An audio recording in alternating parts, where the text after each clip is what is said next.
Hi there, it's Carl Irwin, and I've got something interesting to share with you. I've got a little glass, a jar here, and I've got 4 coins. You can see there's 4 coins here. 1, 2, 3, 4 coins in total. And what we're going to do is really interesting. We're just going to take these, and I'm going to take this glass, and I'm going to place it underneath the table. Okay. Now I want you to watch this and listen very closely. As I hold this under the table, I'm going to press these coins right here in the middle. Right here. And if you listen carefully, something may happen.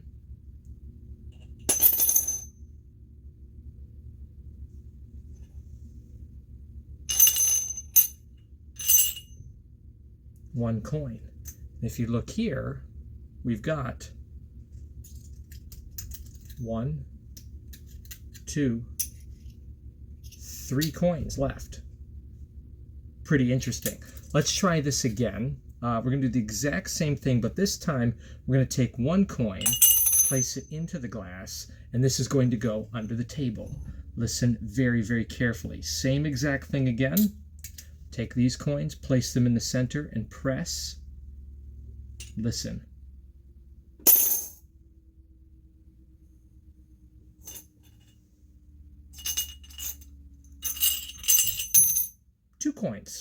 Two coins, and 2 coins. 1, 2. Interesting. Let's try this again. Same idea. We're going to take 2 coins. We're going to place them into the glass, and the glass is going to go under the table. Same idea. We'll take 2 coins above, and I'm going to press them down into the center of the table. Let's see what happens. Listen very closely. That was quick. Look here, watch. We have 1, 2, 3 coins, and remaining, there's only 1 coin. Just 1 coin. The last one is my favorite by far. I want you to watch this very closely. We put 1, 2, 3 coins into the glass. The glass goes under the table, and I want you to watch this very closely. We're going to take the coin, and I'm going to rub it gently on the table. And this one happens very quickly. Listen. Right through the table. And you can see we've got 1, 2, 3, 4 coins left. That's 1, 2, 3, 4 coins. So this is a rendition of, and kind of a experimental rendition of Kangaroo coins. I don't know why it was requested, but it was requested here. Because Kangaroo coins, the original handling of it is actually quite accessible. It's a very good classic effect using very classic methods that are not very difficult. It relies on a misdirection mostly in terms of getting an actual set of 4 coins underneath the table and into the glass. And there are many, I think, demonstrations of the Vernon routine available out there. There's actually a really good one. I think it's Gary Ollett does a one with Vernon present that's actually kicking around the internet there. On I think I've seen it on YouTube, and it goes through all the steps, and that's a very good routine, just as it is for the Common Magician. Very accessible. But since it was requested, this is the Common Magician channel, I thought rather than finding an easier way to do it, which I don't think is possible, I think it's pretty easy, provided that you do the proper choreography that was written for the routine. Apart from that, I wondered if there was a more visual way to do it so that you wouldn't have to have the misdirection that is present in the original Vernon routine. And I came up with this. So, and this could be done probably a couple of different ways using a couple of different gimmicks, but keeping on the theme of what we've been talking about, I'm using a split coin again. This time we're using the triple split coin that I've been discussing, and then 3 regular silver dollars. So I have 3 normal silver dollars and then a split coin. You could potentially do this with a slightly different, I think, handling if you were using a shell. So if you had a shell and then some other coins, here's a shell, I think you could do the same thing with this technique. It's just that, again, the handling would be a little bit different than what we're going to look at here. But here's my handling. And what I'm trying to accomplish with this is to eliminate the moments when you have to ditch the coin or lap the coin ahead of the change, ahead of the a moment where the coin is lost. And you have that moment in the original routine where you see the coins, then the coins are covered, and then the coin is ditched. And then the thing happens. I wanted to see the coins, have the coins covered in the middle of the table with no opportunity for ditching of any kind, and then it happens. And then I want to show that it has happened, and then have the hand taken away and see that it has happened. I want that moment to be clean. I essentially want to have this where you see 4, you cover 4, and then it happens, and then you take the hand away and you see 3. We're trying to accomplish that. So here's my solution to this, and I tried to make this as efficient as possible. I think you could probably use a gimmick and an extra coin, 4 total coins plus a gimmick, but I wanted to make this efficient. Literally, it's instant reset so that it starts where it ends. So I started with these coins sitting in the jar, and I dumped the coins out, and I can identify my split coin. Now, as a spectator, I don't think you could easily identify that, but I can see it. I know the signs of it. I know what it looks like. I certainly know the date of it, and I can just see it, the dimensions of it to know where the split coin is at. What I do is I reach out and I count the coins in the hand as a demonstration, as a show of the number of coins that were in the glass. So I pick up a normal coin and I place it in the classic palm location. Then I take another normal coin, I place it staggered in front of that.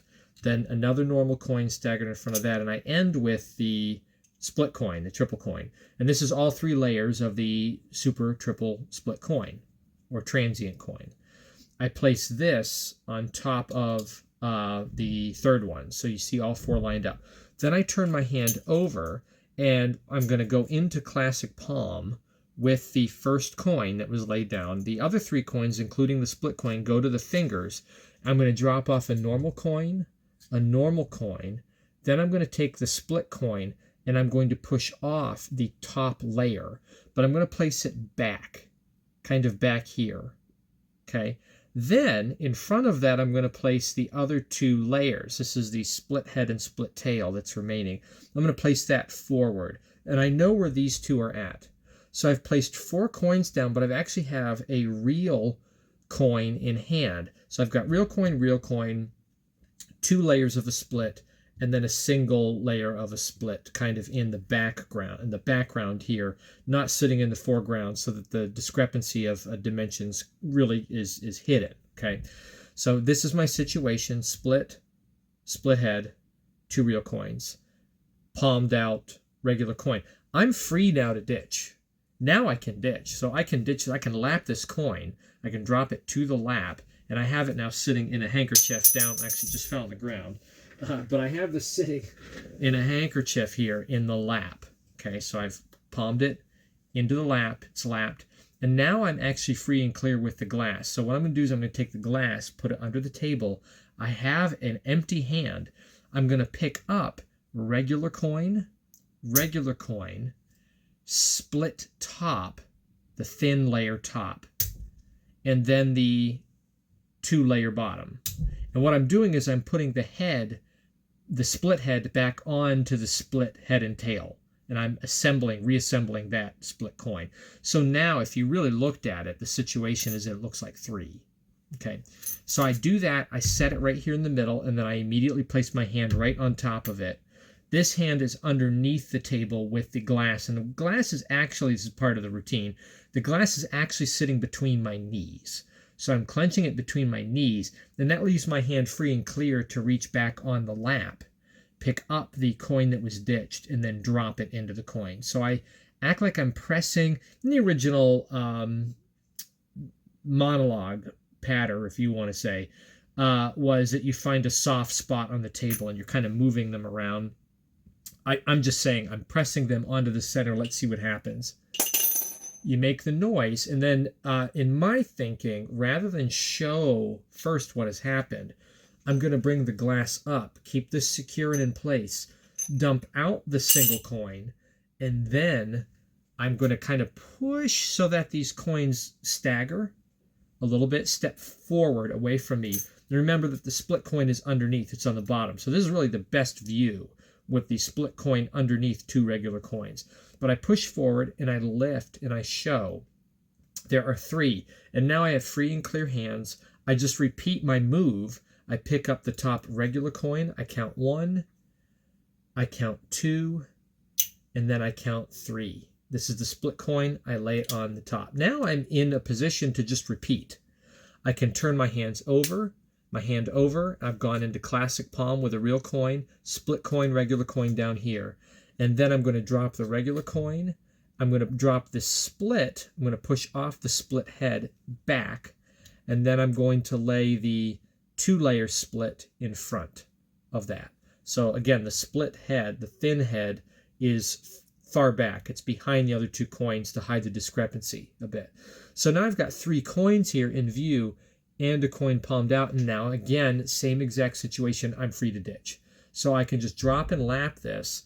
Then I reach over, grab the regular coin, drop it into the glass, and I bring the glass underneath the table. Now I just repeat. I put this between the legs. I pick up a regular coin, the regular coin. Then I go to the thin head. Then I go to the split. And now I've reassembled the split coin. So I really only have 2 coins at this point, but I stack them here, put my hand over it, and repeat. I say I'm going to press this into the table, and then you hear, as I pick up the lapped coin, drop it in, I say you'll hear the coin go through the table. Same thing, I bring up the glass, I dump out the 2 coins, and then I reveal that sure enough, where they just saw 3 coins, there are now 2. I just push this top coin ahead a little bit, and you can see there's 2. I reach over, empty hand, pick up the regular coin, drop it into palm, pick up the split coin. You can turn it if you want, and then drop it here. Okay, now same thing again. I turn my hand over, goes into classic palm, regular coin in classic palm, split coin at the fingers. I'm going to push off the split head. Then I'm going to drop the 2-layer split in front of that. So it's hiding the dimensions of the thin split head behind it. I have a coin in palm. I can ditch this now or lap it into the handkerchief I have down there. This hand is free and clear. I pick up 1 coin. I pick up another coin. I repeat. I take this underneath the table, hold it between the knees. I acquire the lapped coin. Then I pick up the thin head, and I very quickly drop it on top of the split. If I do this slowly, it'll pick up the coin or move it, and you don't want that because it's magnetic. I pick up the thin split, drop it on the 2-layer split, place my hand over it, and again, I just saw 2 coins go here. Listen, drop the coin in, bring it up, show 3 coins, and then I can lift up the hand to show 1 coin. Immediately I pick this up and show it. Now, this is where it changes, and I had to really think hard about how I wanted to do this, because now you're in a bit of a pickle. If you had an extra coin, you could do this maybe a little bit more cleanly, but because it is a split coin, I think this is the best solution.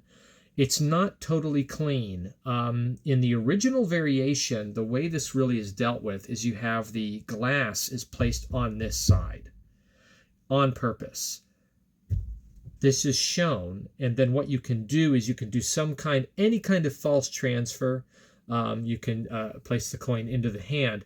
And it is the act of, I'm sorry, that's incorrect. You could do that, I suppose, and you could ditch it this way. But what you actually do is you drop it under the original, is you drop the actual coin in the hand, you close the hand, and under the pretense of reaching for the glass, this is the moment when you ditch the coin in the lap. So then you're faking the presence of the coin after this moment.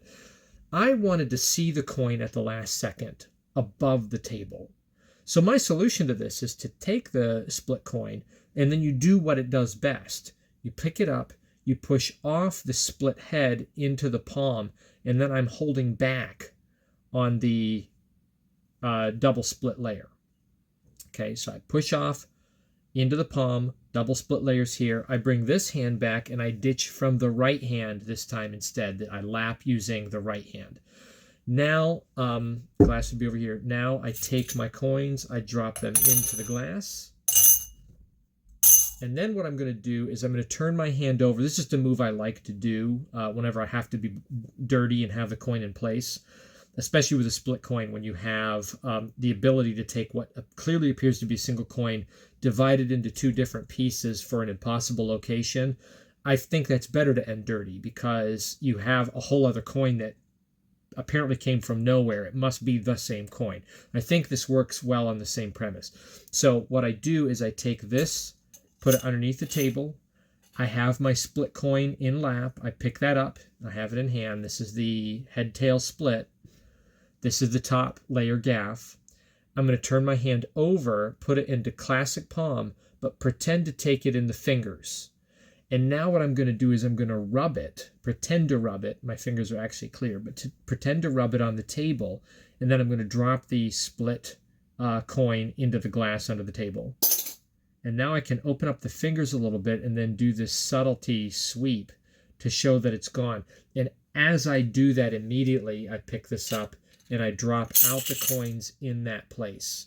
So now you have some cleanup that you can do. I could ditch this, but I don't have to. I'm going to keep my hand out in the open. This is going to be a cleanup that doesn't require any kind of funny move because someone who's really trying to track back might be interested in this hand. It's possible, but we're going to deal with it. I can see the coins out here. I know where the split is at. I can see that this is the split. And I'm going to, by the way, it should be probably the bottommost coin because it was the topmost coin and I drop everything out. So it'll be the first one to fall out, but most likely. You could mark it if you want with a marker on both sides so you know which one it is, or mark the others, whatever you want to do. But I can see it here. So what I'm going to do, and I think in the performance I actually grabbed the wrong coin, so I had to count first and then do it. What I'm going to do is I'm going to pick up the split coin, and then I'm going to drop, as I do this, I'm going to drop my split head to the fingers right here. And I'm going to place this into the hand with the head against the split side, reassembling the coin. This is one coin now, and now I can take this very cleanly, drop it in, and then I can continue. I could do the same thing again, or I could just use this hand and pick up the other coins. 1, 2, 3, 4. Essentially instant reset, although you wouldn't repeat it, but I'm clean. I could stand up. There's nothing else here. I'm only using these items. There's no extra coin anywhere. So again, I think the same premise could be applied using a shell. Just the handling would be a little bit different, and you'd have to find a way to get it back on at the end, and you'd have to find a different handling for setting it out on the table, splitting it from its underlying coin and setting it out on the table whenever you have to do the presentation later. The way you would pick that up if I had a shell, let's say I had a shell here, the way I would do it is I would pick up a real coin on the shell and then the shell on a real coin. That way you turn it into two. Same thing, press down, push off, and then you see two coins. So that's how I would handle it. And then, of course, pick up regular coin, put it into classic, pick up the coin with shell, and you can show both sides of that. And then I would place it on top there. Same idea, if I turn my hand over, I'm in classic palm again. Probably what I would do is I would drop the shell and coin down to fingers. I've got the other coin in classic palm back here. and I would probably just drop out the coin and then drop the shell next to it. That's probably the thing I do. Then I could ditch back here, lap it, come back, and then I would pick up the shell, and then I would drop the shell on the next coin or whatever. That's probably how I would go. So if you want to try to figure that out using a shell, I think there's a way to do it. But anyway, I think it's if you want to use a gaff to accomplish this, just a single gaff, 3 other regular coins, it really makes a super duper clean kind of rendition of that Kangaroo Koins, that Vernon classic, that eliminates the need for a lot of the choreography and misdirection. There's really no misdirection. Everything's done in the open, apart from that very last moment where you have to bluff on the passage of the coin, dump immediately, join the 2 parts together, get it into the glass, get it out of the way. I think that's the way to do it. So anyway, best of luck with that. Kangaroo Koins for the Common Magician. Although, again, I'd say that Kangaroo Koins, the original Vernon routine, is quite accessible. Highly recommend it using 4 regular coins in a glass. Very, very good, accessible trick. But here's another way. If you want to clean it up a little bit, make it, give it an extra layer of impossibility in the presentation. This might be an idea to investigate or to even to improve if you see a better way to handle it. Anyway, best of luck with that. Happy magicking.